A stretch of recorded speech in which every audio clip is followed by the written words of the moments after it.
مسیح موعود علیہ الصلوۃ والسلام فرماتے ہیں کہ کوئی قوم نہیں کہلا سکتی اور ان میں ملت اور یگانگت کی روح نہیں پھونکی جاتی جب تک وہ فرمانبرداری کے اصول اختیار نہ کرے۔ اگر اختلاف رائے اور پھوٹ رہے تو پھر سمجھ لو کہ یہ ادبار اور تنزل کے نشانات ہیں۔ مسلمانوں کے ضعف اور تنزل کے من جملہ دیگر اسباب کے باہم اختلافات اور اندرونی تنازعات بھی ہیں۔ پس اگر اختلاف رائے کو چھوڑ دیں اور ایک کی اطاعت کریں جس کی اطاعت کا اللہ تعالیٰ نے حکم دیا ہے، پھر جس کام کو چاہتے ہیں ہو جاتا ہے۔ پیغمبر خدا صلی اللہ علیہ وسلم کے زمانے میں صحابہ بڑے بڑے اہل رائے تھے، مگر رسول کریم صلی اللہ علیہ وسلم کے حضور ان کا یہ حال تھا کہ جہاں آپ نے کچھ فرمایا اپنی تمام راہوں اور دانشوں کو اس کے سامنے حقیر سمجھا، اسی کو واجب العمل قرار دیا۔ غرض صحابہ کی سی حالت اور وحدت کی ضرورت اب بھی ہے، کیونکہ اللہ تعالیٰ نے اس جماعت کو جو مسیح موعود کے ہاتھ سے تیار ہو رہی ہے اسی جماعت کے ساتھ شامل کیا ہے جو رسول اللہ صلی اللہ علیہ وسلم نے تیار کی تھی۔ اس لیے تم جو مسیح موعود کی جماعت کہلا کر صحابہ کی جماعت سے ملنے کی آرزو رکھتے ہو، اپنے اندر صحابہ کا رنگ پیدا کرو۔ اطاعت ہو تو ویسی، باہم اخوت ہو تو ویسی ہو۔ غرض ہر رنگ میں، ہر صورت میں تم وہی شکل اختیار کرو جو صحابہ کی تھی۔ حضرت مسلم موعود رضی اللہ تعالیٰ عنہ فرماتے ہیں، قرآن جس کو اطاعت کہتا ہے وہ نظام اور ضبط نفس کا نام ہے، یعنی کسی شخص کو یہ حق حاصل نہیں کہ وہ انفرادی آزادی کو قومی مفاد کے مقابلے میں پیش کر سکے۔ یہ ہے ضبط نفس اور یہ ہے نظام۔ تمام گورنمنٹیں جو قانون بناتی ہیں، تمام ملک کی آبادی اس کے ماتحت ہوتی ہے۔ حکومتیں کہتی ہیں کہ فرد بے شک آزاد ہے، مگر اسے ایسی آزادی حاصل نہیں کہ وہ قوم کو نقصان پہنچائے۔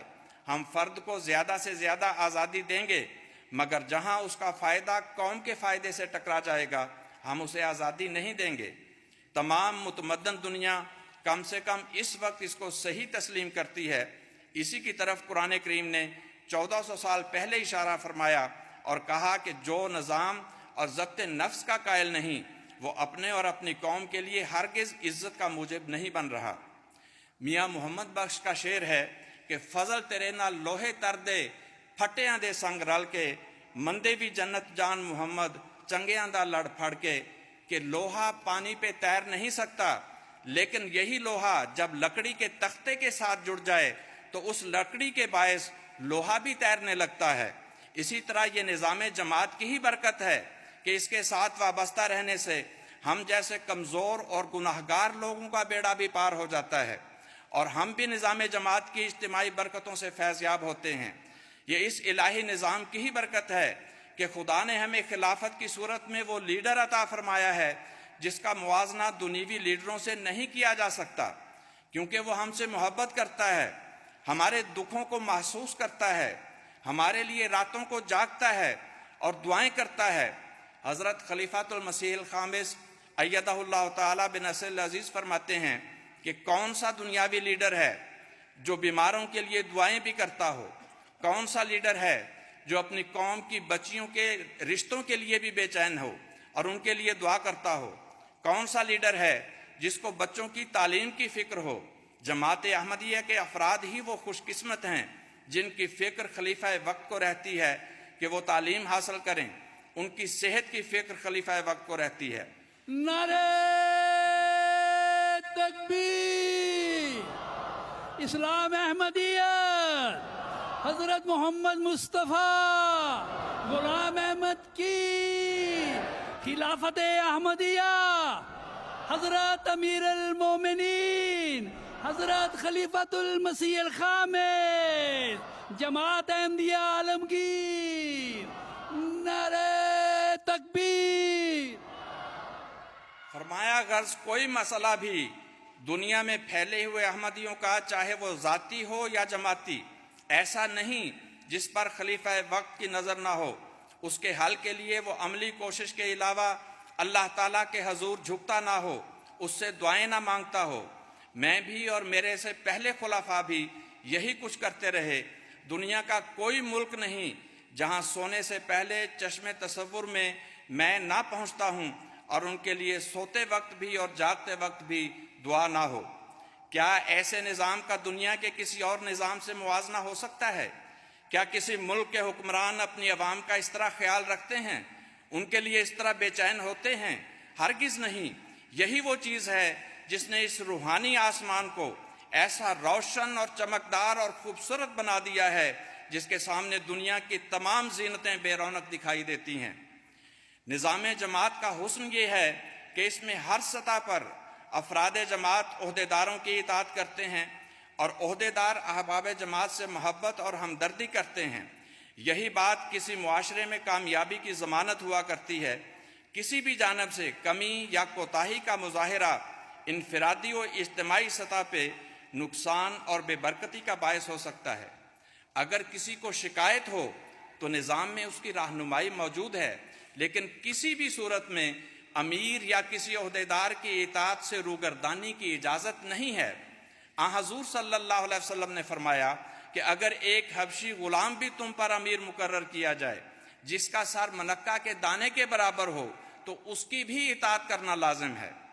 حضرت خلیفۃ تاہم شکایت ہونے کی صورت میں حضرت خلیفۃ المسیح الخامس ایدہ اللہ تعالی بنصر العزیز فرماتے ہیں کہ اگر نظام جماعت پہ حرف آتے ہوئے دیکھیں تو آپ کے لیے راستہ کھلا ہے، خلیفہ وقت تک بات پہنچائیں، اور مناسب یہ ہے کہ اس عہدیدار کے ذریعے ہی بھجوائیں۔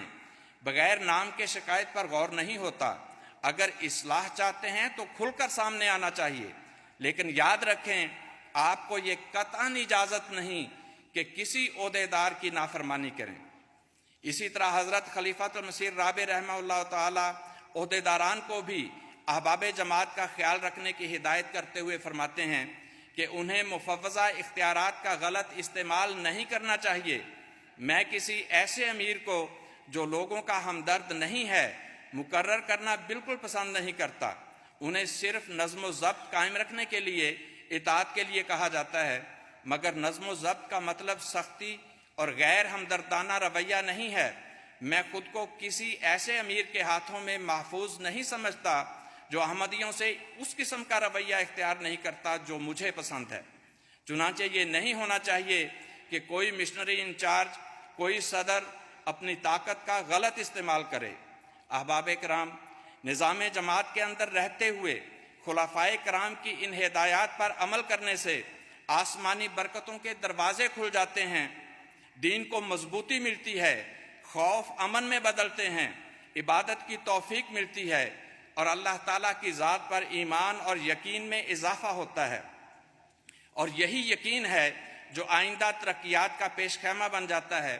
سورہ بقرہ کے آغاز میں متقیوں کی علامات بیان کرتے ہوئے مختلف امور پر ایمان لانے کا ذکر ہے، لیکن آخرت کے متعلق فرمایا وَبِالْآخِرَةِ هُمْ يُوقِنُونَ کہ وہ آنے والے موعود وقت پر صرف ایمان ہی نہیں بلکہ یقین رکھتے ہیں، کیونکہ یہ ایک